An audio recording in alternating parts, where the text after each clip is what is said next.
नमस्कार साथियों। डिक्टेशन 100 शब्द प्रति मिनट की गति से बोली जाएगी। डिक्टेशन ठीक 5 सेकंड बाद स्टार्ट होगी। Ready, start. भारत विश्व के प्राचीनतम देशों में से एक है, विराम। इसका इतिहास आज से 3000 वर्ष पुराना है, विराम। सिंधु घाटी सभ्यता से लेकर वर्तमान तक समन्वय भारत की सुदीर्घ ऐतिहासिक परंपरा का मूल तत्व रहा है, विराम। भारतीय संस्कृति द्वारा समन्वय तथा आत्मसात करने की प्रवृत्ति के कारण ही काल के अनंत प्रवाह में भी भारत और भारतीय समाज अक्षुण्ण रहा है, विराम। परंतु वर्तमान में भारत संक्रमण के दौर से गुजर रहे समाज का देश है, विराम। इस समाज में कई प्रकार के सामाजिक समूहों का स्तर विद्यमान है, विराम। भारतीय समाज के इन समूहों में कुछ का आपस में विवाद है, तो कुछ के निजी स्वार्थों तथा हितों के कारण अल्पकालिक समझौते और गठबंधन भी हैं, विराम। संक्षेप में इसे भारत बनाम इंडिया का विवाद कहा जा सकता है, जिसमें भारत उस पिछड़े वर्ग का प्रतिनिधित्व करता है जो सामाजिक शोषण के क्रूर आघातों के लगातार शिकार होते हैं, विराम। दूसरी तरफ इंडिया उस वर्ग या उन उच्च वर्गीय अभिजात लोगों का प्रतीक है जो प्रगति के मार्ग पर निरंतर अग्रसर हैं, विराम। इंडिया के लोगों की पहुंच संसाधनों तथा आधुनिक सूचना तकनीकी तक है, विराम। ये ग्लोबल विलेज या वैश्विक गांव के अंग हैं, विराम। भारत तथा इंडिया इन दो व्यापक समूहों के मध्य भारतीय समाज धर्म, भाषा, क्षेत्र एवं न जाने कितने आधारों पर अनगिनत समूहों में विभाजित है, विराम। इन समूहों के बीच का द्वंद्व इतना महत्वपूर्ण और प्रभावशाली है कि भारत और इंडिया का प्रश्न गौण हो जाता है, विराम। पैरा।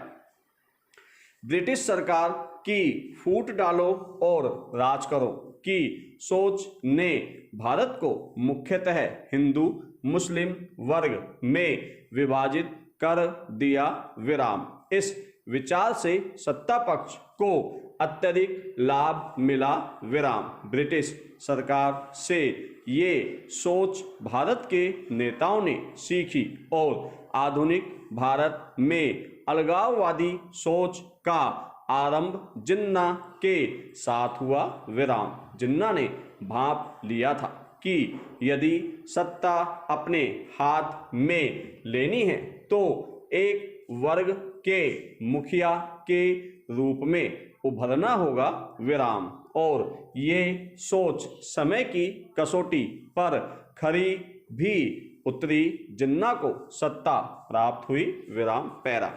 जिन्ना ने द्विराष्ट्र सिद्धांत का प्रतिपादन किया था, जिसकी अंतिम परिणति भारत और पाकिस्तान दो अलग अलग राष्ट्रों के रूप में हुई, विराम। विभाजन के कड़वे तथा व्यथित कर देने वाले अनुभव से यह निष्कर्ष प्राप्त हुआ कि भारत एक राष्ट्र के रूप में तभी जीवित रह सकता है जब राजनीतिक मूल्यों के रूप में उन सिद्धांतों और मूल्यों की जमकर वकालत की जाए जो सार्वभौमिकता, विभिन्नता में एकता तथा भारत की अखंडता की बात करते हों, न कि विभाजन और अलगाववादी प्रवृत्तियों की, विराम। पैरा। उल्लेखनीय है कि इस संदर्भ में सार्वजनिक जीवन या आम लोगों की जिंदगी से धर्म को पूरी तरह से पृथक करना सांप्रदायिकता की समस्या का काल्पनिक हल या यूरोपियन विचार माना गया। विराम। जहाँ तक धर्म और सामाजिक जीवन के संबंध का प्रश्न है तो भारत में इन दोनों के बीच अटूट और अभिन्न संबंध माना जाता है। विराम। अतएव भारतीय संविधान निर्माण के क्रम में सांप्रदायिकता की समस्या के मद्देनजर एक अन्य विकल्प भी प्रस्तुत किया गया। विराम। जिसके अंतर्गत सबसे अनुकरणीय और व्यवहार योग्य हल यह माना गया कि राज्य को धर्म से अलग रखा जाए। विराम। राज्य की तरफ से सभी प्रकार के धर्मों, धार्मिक अनुष्ठानों, आस्थाओं और पूजा पद्धतियों को एक समान स्वतंत्रता, महत्व और आदर प्राप्त हो। विराम। इन दोनों विकल्पों में से भारत के संविधान निर्माताओं को दूसरा विकल्प अधिक तर्कसंगत, व्यवहारिक और आधुनिक लगा। विराम। अतः उन्होंने संविधान में यह उपबंध प्रस्तुत किया कि धर्म के प्रति राज्य का दृष्टिकोण तटस्थ होना चाहिए तथा राज्य के द्वारा सभी धर्मों एवं आस्थाओं को एक समान महत्व और संरक्षण मिलना चाहिए। विराम। यहाँ यह भी उल्लेखनीय करना समीचीन होगा कि संविधान प्रदत्त मौलिक अधिकारों के अंतर्गत भी धर्म के आधार पर किसी भी स्तर पर किए जाने वाले भेदभाव को असंवैधानिक बताया गया है। विराम। इस प्रकार संवैधानिक प्रयासों एवं तरीकों के द्वारा राष्ट्रीय एकता का निर्वाह करने की कोशिश की गई। विराम। इसके कारण भारत के संघीय ढांचे और केंद्र राज्य संबंधों में सामंजस्य तथा सुव्यवस्था की बुनियाद गहरी हुई। विराम। दूसरी तरफ भारत की राजनीतिक एकता को क्षेत्रीय दलों की राजनीतिक व्यवस्था के अंतर्गत स्थान और महत्व प्रदान करने के बावजूद ध्यान में रखा गया। विराम। वस्तुतः एक राष्ट्र के रूप में भारत की राजनीतिक एकता को प्रथम प्राथमिकता प्रदान की गई।